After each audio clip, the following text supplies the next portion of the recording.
Hello friends, welcome to the new episode of my channel. আমি অরিত্র। এখন আমরা এই ভিডিওর মধ্যে কথা বলবো the end of oak street বলে ছবিটা নিয়ে, হলিউডের ফিল্ম। এটা একটা survival thriller creature feature film আর কি, যেখানে ডাইনোসরসদেরকে আমরা দেখতে পাচ্ছি। দেখুন, হলিউডে এরকম কিছু না কিছু ফিল্ম আসবেই যেখানে ওরা ডাইনোসরসদেরকে নিয়ে আসবে, ডাইনোসরস নিয়ে এলে আর কি বিক্রি বেশি হয়। তো 65 বলে দেখবেন একটা ছবি রিভিউ করেছিলাম, সেখানেও দেখিয়েছিল যে একটা রকম জায়গা মানে প্রি হিস্ট্রিক টাইমে চলে এসছে, সেখানে ডাইনোসরসরা অ্যাটাক করছে। বাট ওই ছবিটা ভালো হয়নি। But and of oak street কিন্তু ভালো হয়েছে ছবিটা। এর ডিরেক্টর যে ইট ফলোজ বলে একটা ছবি আছে, না দেখে থাকলে অবশ্যই চেক আউট করে দেখুন, খুব ভালো সিনেমা। তো ইট ফলোজের যে ডিরেক্টর, তিনি আর কি এটা ডিরেক্ট করেছেন। আর জে জে আব্রাহামস আর কি এটার সাথে অ্যাসোসিয়েটেড আছে, যিনি ওই ক্লোভার ফিল্ড বানিয়েছিলেন আর কি। তো যাই হোক, তো মানে ভালো আর কি টিম কাজ করেছে। এবং অ্যানা হ্যাথওয়ে রয়েছে। অ্যানা হ্যাথওয়ে এবছর কত ছবি করছে এবং প্রত্যেকটাই সাকসেসফুল হচ্ছে বক্স অফিসে। এটার বক্স অফিস সম্পর্কে আমার আইডিয়া নেই কিরকম হয়েছে।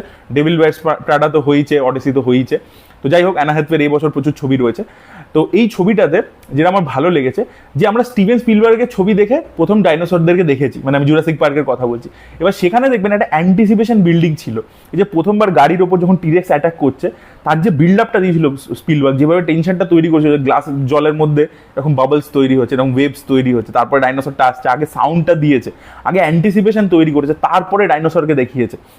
তো এই যে টেনশনটা তৈরি করা, যেটা জুরাসিক পার্ক দিতে পারে, বা যখন প্রথমবার ডাইনোসরকে দেখছে যে ওয়াও ফ্যাক্টরটা দিতে পারে, ঠিক আছে। এখন তো আর ওয়াও ফ্যাক্টরটা কাজ করবে না, কারণ ওটা আমরা প্রথমবার জুরাসিক পার্কে দেখেছিলাম। But and of oak street কিন্তু এই যে স্পিলবার্গের যে অ্যান্টিসিপেশন বা টেনশন বিল্ডিং, যেটা জজের মধ্যেও আছে, যেটা জুরাসিক পার্কের মধ্যেও আছে, সেইটা কিন্তু এখানে আনতে পেরেছে ডিরেক্টর। তো এই ছবিটা কিন্তু আপনি দেখলে পরিষ্কার বুঝতে পারেন স্টিভেন স্পিলবার্গের প্রচুর ইন্সপিরেশন এটার মধ্যে আছে।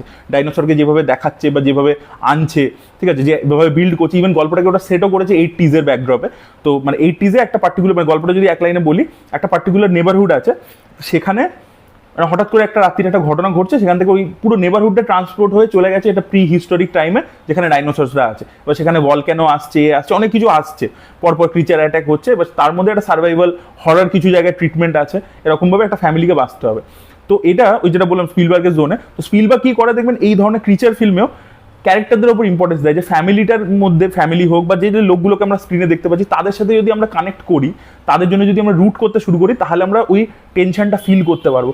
এখানে কিন্তু সেটা ডিরেক্টর ভালোভাবে করতে, যে ফ্যামিলিটা দেখিয়েছে, হাজব্যান্ড ওয়াইফ আর 2 ছেলে মেয়ে, এদের মধ্যে ওই বন্ডিং ইত্যাদি ওগুলো ভালো দেখিয়েছে। এবার দেখুন, ছেলে মেয়েগুলো এরকম কিছু ডিসিশন নিচ্ছে যেগুলো একটু বোকা বোকা, ওগুলো তো ফিল্মের ট্রোপ, ওটা তো করতেই হবে, তো সেটা আছে। বাট ওইটা কিন্তু ওই একটা কম্পেলিং ফ্যামিলি তৈরি করে দিয়েছে, পারফরমেন্সেস ভালো ছিল।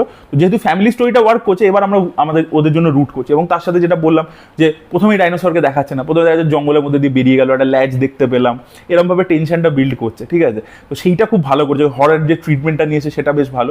তবে এই সায়েন্স ফিকশন যে এলিমেন্টটা, কেন এই ঘটনাটা ঘটেছে, সেটা একটা এক্সপ্লেনেশন আমার মনে হয় দরকার ছিল।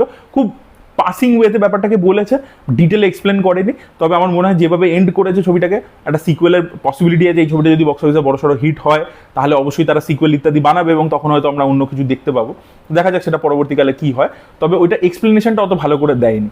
আর যেটা বললাম যে ক্রিচার প্রেজেন্টেশনও খুবই ভালো। দেখুন, বড় স্টুডিও ফিল্ম, বাজেট রয়েছে, ক্রিচারগুলোকে ভালো ডিজাইন করেছে, এবং এটার মধ্যে কিন্তু গোর রয়েছে, ঠিক আছে। মানে আপনি কিন্তু মানে যেভাবে ডাইনোসরগুলো অ্যাটাক করছে, মারছে, করছে, তার মধ্যে কিন্তু যথেষ্ট গোর, ভায়োলেন্স ইত্যাদি রয়েছে। এবং নেবারহুডের মধ্যে অন্য ফ্যামিলিজও আছে, তাদের উপরে অ্যাটাক করছে। তো সেই জিনিসটা আপনি টেনশন, থ্রিল, ইমোশন, আচ্ছা কিছু জায়গায় ডার্ক কমেডি, সেগুলো সবই কিন্তু ওয়ার্ক করেছে ছবিটার ফেভারে। তো আমার কিন্তু ছবিটা আমি হলে দেখেছি, একটা ক্রিচার ফিল্ম দেখতে গেছিলাম, তার মধ্যে সার্ভাইভাল মোমেন্টস, সেগুলো কিন্তু প্রত্যেকটা এই যে জনরার যা যা ট্রোপস আছে, সবই কিন্তু ডিরেক্টর খুব সুন্দরভাবে হ্যান্ডেল করেছে এবং একটা ফুলফিলিং এক্সপিরিয়েন্স দিতে পেরেছে। তো আমার কিন্তু ছবিটা বেশ ভালো লেগেছে, আমি হলে বসে এনজয় করেছি ছবিটা, ঠিক আছে।